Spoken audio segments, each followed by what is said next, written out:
These people are all doctors and academics, so I guess they must know what they're talking about. Anyway, the organisers of the Bold course have said, go out into nature, have a walk round and see how that makes you think about yourself as a social leader.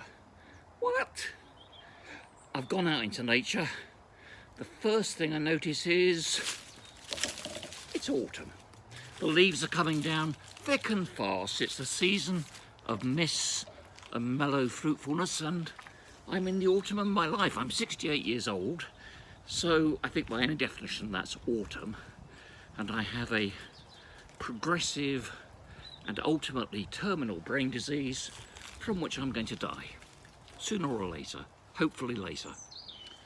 So definitely autumn, maybe not winter. It's actually a very warm autumn. I'm in shorts, 15 weeks in shorts in Scotland. Would you believe it? So the first thing I notice is it is autumn, and it does make me think about my own mortality. And my friend Ruth, who is also on the Bold course, says it's much better to think about death and to plan for death than it is to ignore it. And I'm sure she's right.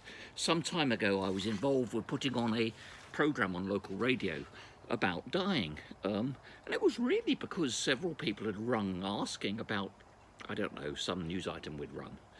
And the management at the time, and local radio managers tend to be rather young, said, this is awful, we can't possibly do it. And anyway, we went ahead and did it, which shows how much we thought about the managers.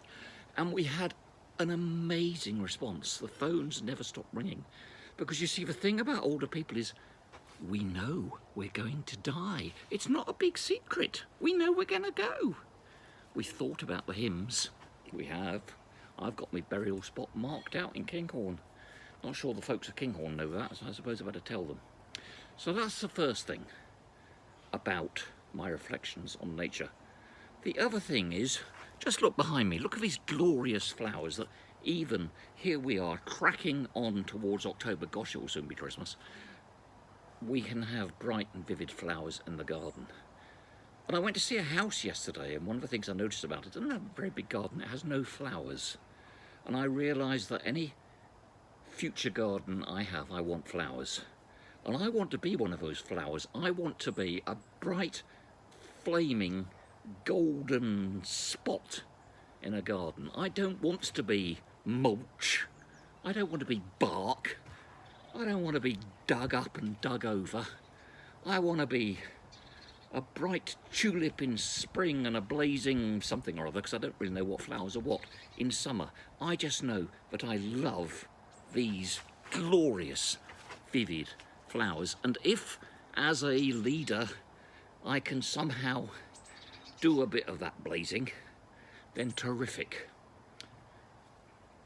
But in a way, flowers don't have a function, do they? They don't have much of a use. I mean, you can eat some of them, but they're there to be looked at and to make life better and to be ornamentation.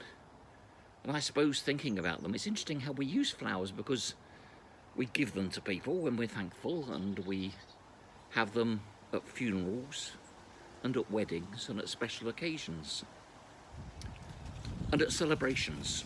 And I want to celebrate, actually, dementia. And that might sound bonkers, but, you know, I can't do anything about the fact I have a hole in the head. I have this joke where I say I want Alzheimer's, like I want a hole in the head, and that's exactly what I've got. I cannot change my condition. What I can try and change is what people say about my condition. And by heck, we're going to do that.